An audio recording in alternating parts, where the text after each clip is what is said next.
Sirach chapter 30. He who loves his son will whip him often, so that he may rejoice at the way he turns out. He who disciplines his son will profit by him, and will boast of him among acquaintances.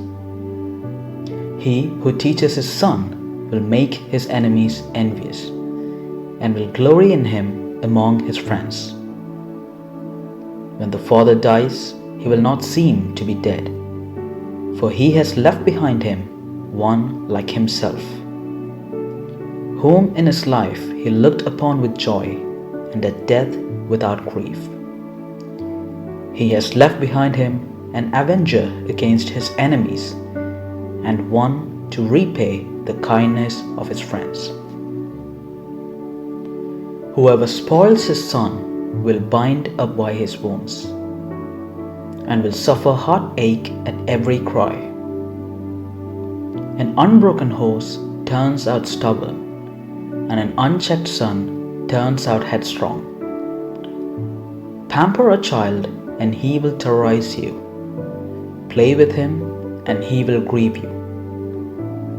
Do not laugh with him, or you will have sorrow with him, and in the end you will gnash your teeth. Give him no freedom in his youth, and do not ignore his errors.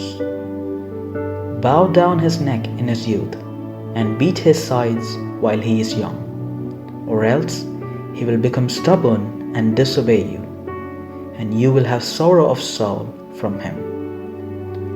Discipline your son and make his yoke heavy, so that you may not be offended by his shamelessness.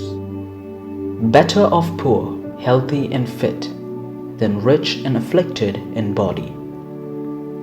Health and fitness are better than any gold, and a robust body than countless riches. There is no wealth better than health of body, and no gladness above joy of heart.